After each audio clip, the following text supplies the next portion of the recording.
नमस्कार, मैं सुनील। आज आपको कॉपीराइट से जुड़ा हर कंसेप्ट क्लियर करूँगा। आज का सब्जेक्ट है कॉपीराइट फेयर यूज़। पहला सवाल, फेयर यूज़ क्या है? फेयर यूज़ की मदद से कुछ खास स्थितियों में आप कॉपीराइट के मालिक के अनुमति के बिना उसका मटेरियल यूज़ कर सकते हैं। फेयर यूज़ कॉपीराइट कानून का एक अपवाद है और यूट्यूब इसे तय नहीं करता कि किसे फेयर यूज़ माना जाए और किसे ना माना जाए। सिर्फ अदालत यह फैसला ले सकती है। फेयर यूज किसे माना जाता है? हर देश में कॉपीराइट के मालिक की अनुमति के बिना उनके मटेरियल को यूज करने के अलग अलग नियम हैं। कुछ देशों में इसे फेयर यूज भी नहीं कहा जाता। उदाहरण के लिए यूके में इसे फेयर डील कहा जाता है। अदालत आमतौर पर इस बात पर ध्यान देती है किसी और के वीडियो या गाने को आपने एक नए संदेश के साथ, एक नए मैसेज के साथ दिखाया है या नहीं। वे आपसे पूछते हैं कि आपने इसमें नया भाव या अर्थ जोड़ा है या नहीं, या सिर्फ उसकी नकल की है। उदाहरण के लिए अमेरिका में टिप्पणी करने, आलोचना करने या खबर देने के लिए बनाए गए कंटेंट को फेयर यूज कहा जाता है। साथ ही ध्यान रहे कि सिर्फ किसी कंटेंट को फेयर यूज बताने, कॉपीराइट के मालिक को क्रेडिट देने या उल्लंघन का कोई इरादा नहीं है, जैसा खंडन करने से आप सुरक्षित नहीं हैं। कानून में फेयर यूज कैसे तय होता है? फेयर यूज को तय करने की प्रक्रिया आसान नहीं है। अमेरिका में फेयर यूज अदालत का जज ही कर सकता है। कुछ चीज़ों के आधार पर जज आपके पूरे मामले की जांच करेगा। अदालत जिन चीज़ों पर ध्यान देती है उनमें से कुछ चीज़ों को यहाँ बताया जा रहा है। अगर आप फेयर यूज की शर्तें पूरी नहीं करते, आपका वीडियो किसी और के काम की महज नकल करता है और कोई नई बात नहीं कहता। अगर आप वीडियो से कमाई करने की कोशिश करते हैं, अगर आप वास्तविक के बजाय कॉपीराइट वाला काल्पनिक कंटेंट इस्तेमाल करते हैं, अगर आपने छोटे भाग के बजाय कंटेंट का एक बड़ा हिस्सा इस्तेमाल किया है, अगर आपके वीडियो का मेन सब्जेक्ट कॉपीराइट से सुरक्षित सब्जेक्ट है या कंटेंट के आपके इस्तेमाल से कॉपीराइट के मालिक को अपने मूल काम से फ़ायदा पाने में मुश्किल हो रही है। इन सभी चीज़ों को ध्यान में रखकर फेयर यूज़ का इस्तेमाल किया जा सकता है।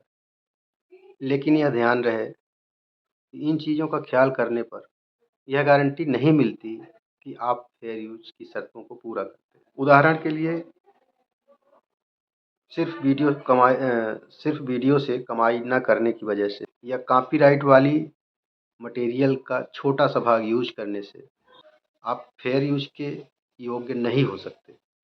अदालत हर चीज़ की बारीकी से जांच करती है और किसी और के कॉपीराइट वाले काम को इस्तेमाल करने में जोखिम हो सकता है। इन चीज़ों के बारे में ध्यान से सोचें और ज़रूरत पड़ने पर कानून की मदद लें। कंपनियां वीडियो के छोटे से भाग पर भी दावा कर सकती हैं, हालांकि यह बुरा बर्ताव है।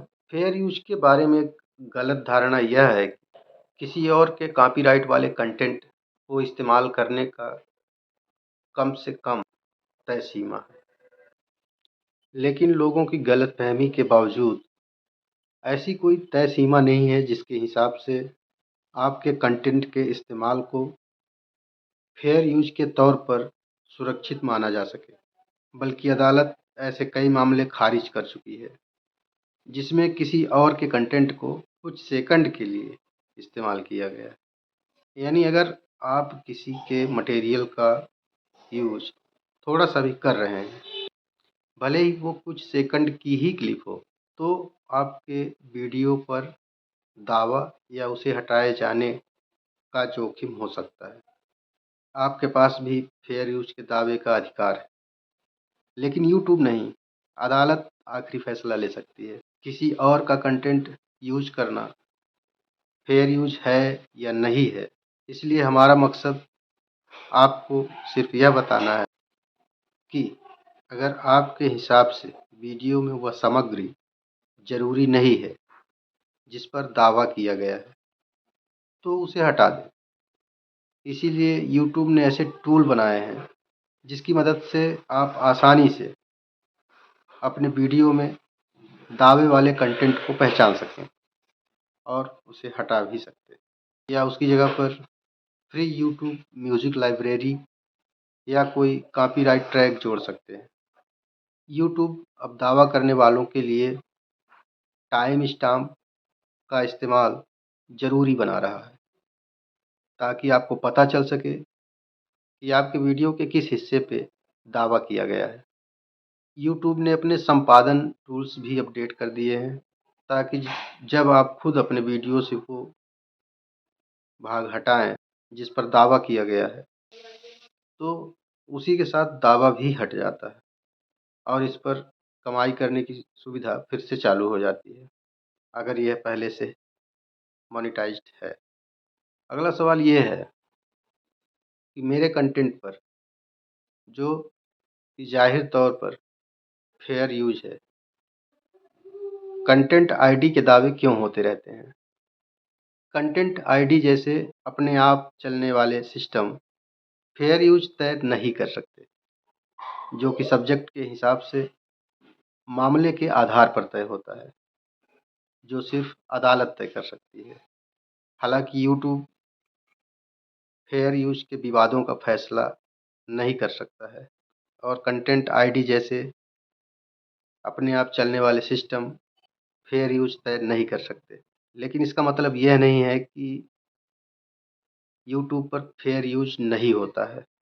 अगर आप एक क्रिएटर हैं तो आपको फेयर यूज पर बहुत ज़्यादा विश्वास नहीं करना चाहिए तब तक जब तक कि आप उसका नियम सही तरीके से न जान लें। आप कंटेंट आईडी की विरोध प्रक्रिया से अपने पक्ष के लिए दलील न दे सकें और कानूनी विरोध के लिए आप तैयार न हों।